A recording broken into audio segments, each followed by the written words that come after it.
Bonjour à tous et à toutes, j'espère que vous allez bien depuis la semaine dernière.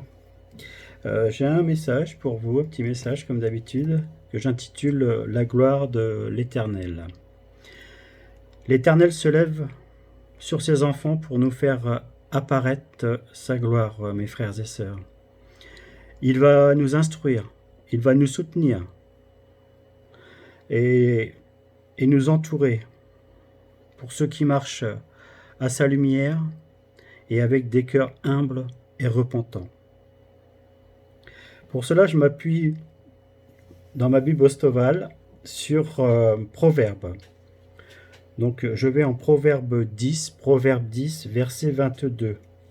Proverbe 10, verset 22, qui me dit: c'est la bénédiction de l'Éternel qui enrichit et qui me joint aucune peine. Personne ne peut fermer la porte ouverte qu'il a placée devant nous, ni arrêter l'œuvre de ses mains en notre faveur pour ces derniers temps. Les portes du séjour des morts ne prévaudront point contre son Église. On lit ça en Matthieu 16, 18. Matthieu 16, 18.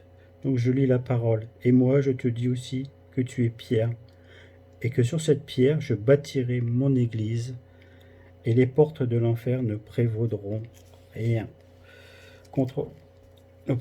point contre elle. Même cela nous est garanti. C'est une marche victorieuse, une voie royale que Dieu ouvre, afin que son nom soit aussi élevé et reconnu, que le monde sache qu'il est le seul Dieu. Il est le Dieu du salut, il est le Dieu qui est souverain. Frères et sœurs, il faudrait qu'on continue à rechercher en lui tout ce dont nous avons besoin, la direction, la connaissance, la sagesse, le discernement, la patience, la persévérance aussi, la fermeté dans la loi, la force, l'assurance. Notre Dieu n'est pas un Dieu de pacotille, n'est pas un Dieu minimaliste. Mon Dieu est grand. Mon Dieu fait des bonnes choses pour nous. Il nous donne à tous ceux qui demandent, à ceux qui restent dans sa parole et à ceux qui lui font confiance pour avancer. Et pour cela, je vais m'appuyer sur 2 Corinthiens. Je vais en 2 Corinthiens.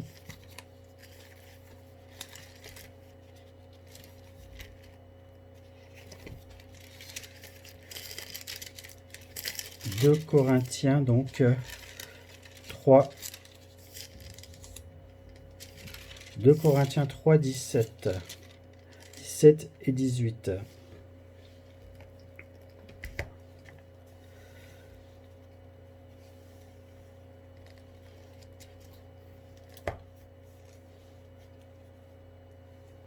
Or, le Seigneur est l'Esprit. Et où est l'Esprit du Seigneur, là est la liberté. Ainsi, nous tous, qui, le visage découvert, contemplons comme dans un miroir la gloire du Seigneur. Nous sommes transformés à son image de gloire en gloire, comme dans l'Esprit du Seigneur.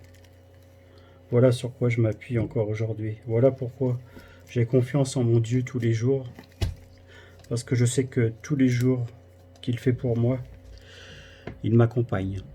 Il est là à chaque instant et il me guide. Nous avons besoin de lui et tous les jours je me rends compte un peu plus, tel le message ce matin du pasteur qui nous savons que nous avons notre chair qui nous embête tout le temps. En tant que même chrétien, la chair nous gêne. Donc il faut qu'on s'appuie, qu'il nous donne, qu'on prenne notre force en lui, en ce qu'il a mis dans notre cœur, et que nous arrivons à maturité dans ce fruit qui pousse en nous, pour qu'on puisse encore grandir dans sa parole et surtout respecter sa parole. Vraiment encore merci de cette écoute, merci d'être là à chaque fois quand quand je suis là pour vous parler. Je suis content de voir que ça plaît aux gens de voir la parole, d'entendre surtout. Euh, Surtout portez-vous bien cette semaine encore et faites attention à vous. Voilà, mes chers frères et sœurs, soyez guidés encore par la parole toute la semaine et surtout conduits par notre Seigneur et Maître. Bonne semaine à chacun, chacune.